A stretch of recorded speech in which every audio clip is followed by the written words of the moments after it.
இந்த பயிரை பற்றி அப்படியே ஒரு காமனாக சொல்லுங்களேன், என்னென்ன பண்ணீங்க ஆரம்பத்துலேருந்து அப்படியே ஸ்டார்டிங்லேருந்து?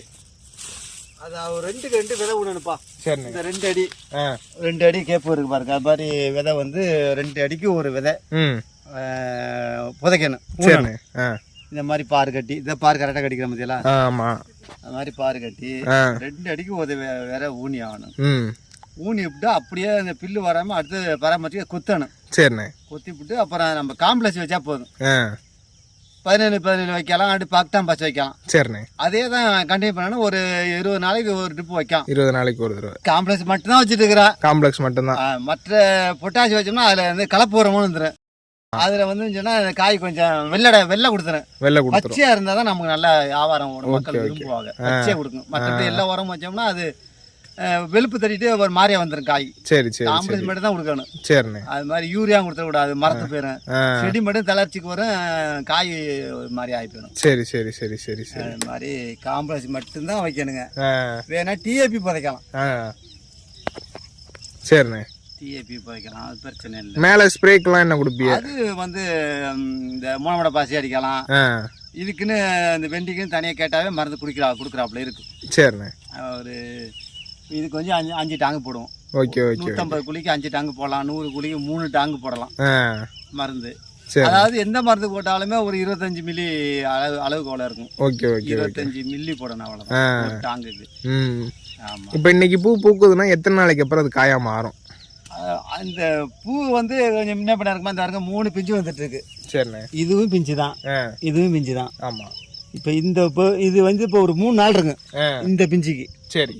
இப்போ அடுத்து வந்து இப்போ இது வந்து இப்போ 2 நாள் இருக்கும். சரிண்ணே. இந்த பூவணி மலர் இது வந்து இந்த அளவுக்கு இந்த பிஞ்சு இது உடைக்கிறது வந்து இன்னும் ஒரு 5 நாள் ஆயிரும். 5 நாள் ஆகும். 5 நாள் ஆயிரும். இது 3 நாளே உடைச்சிடலாம். சரி. 3 நாள் நாளை பொறுத்து இந்த காய் உடைக்கணும். சரி. இன்னைக்கு இது வெட்டிட்டா அது நாளை பொறுத்து உடைக்கணும். சரி சரி. அவ்வளோ குயிக்காக இருக்கும். 5 நாள் தான் ஒரு பூ பூத்து கரெக்டாக அது காயா மாறும். ஆமாம், 5 நாளில் உடைச்சிடலாம். சரி. அடுத்து இந்த மாதிரி முட்டு தான் வச்சுக்கிட்டே இருப்பாங்க, இந்த மாதிரி வந்துக்கிட்டே இருக்கும். சரி. ஓகேண்ணா. அது மாதிரி. இப்போ ஒரு நாளைக்கு எத்தனை காய் பறிக்கிறியா? இப்போ மகசூல் போதுமான அளவுக்கு இருக்கா? இப்போ மகசூல் வந்து இது வந்து இப்போ ஒரு 1.5 மூட்டை பறிக்கலாங்க. 45 கிலோ வரும். இது இது தரம் 10 மண்ணுங்க. சரி. இல்லாட்டி ஆளுன்னா தெரியாது, காய் முருங்கைக்காய் மாதிரி போயிருக்கு. சரி. அது மாதிரி இருக்குது. இது வந்து தரத்துல கம்மியா இருக்கு. சரி. இது வந்து மண்ணு சரியில்லாதனால நல்ல மண்ணா அவ்வளவு போடிச்சா வரும். அதிகபட்சமா நீங்க இது வரைக்கும் ஒரு நாளைக்கு எத்தனை கிலோ வரைக்கும் பறிச்சிருக்கீங்க? இப்போ இதில் பொறுத்தளவுல 40 கிலோ 45 கிலோ அரிசி வருது. சரிண்ணே. ஒரு நாள் விட்டு ஒரு நாள். அதே இது நல்ல மண்ணா இருந்துச்சுனாக்க 100 கிலோ 150 கிலோ அடிக்கலாம். 100 கிலோ 150 கிலோ. சரி சரி சரி. இப்போ நல்ல மண்ணுனா எந்த மாதிரி இருக்கணும் அந்த மண்? அது அந்த தம்பிட்டு மண் மாதிரி அது மணலா இருக்கணும். சரி. தண்ணி நிற்க கூடாது. இது தண்ணி இன்னும் கெட்டு போச்சு. மழை பெஞ்சா தண்ணி குடிக்க உடனே வாங்கிடும். அது வெட்டி விட்டாலுமே அந்த ஈரம் கால் புதையுது.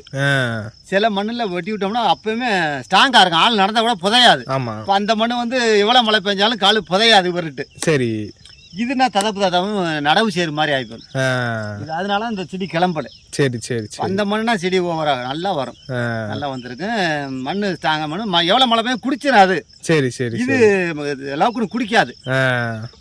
தண்ணி பாய்ச்சா அன்னையே குடிக்கணும் பூமி. இது தண்ணி நிக்கும் அப்படியே. எத்தனை நாளைக்கு ஒரு தடவை தண்ணி பாய்ச்சுவீங்க? கண்டினா 4 நாளைக்கு ஒரு 4 நாளைக்கு பாய்க்கணும். அப்படியே 5 நாள் 5 நாளைக்கு ஒரு தண்ணி விட்டு ஆகணும். தெரியும் அந்த பதம் இருக்கான்னு மேல. சரி சரி. ரொம்ப காய்ச்சலுக்கு வந்துடக்கூடாது.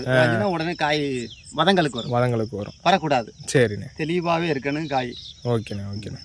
கரெக்டாக 30 நாளில் காய் உடைக்கமே வந்துடும். சரிண்ணே.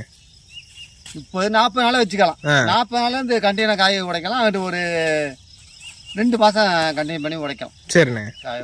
அதுக்கப்புறம் அப்புறம் ஓஞ்சிடும். அப்புறம் அடுத்து அழிச்சு விட்டு திருப்பி டைம்லாம் ஊனலாம். சரிண்ணே. மார்பத்திரி. அவ்வளோதான் இதுக்கு.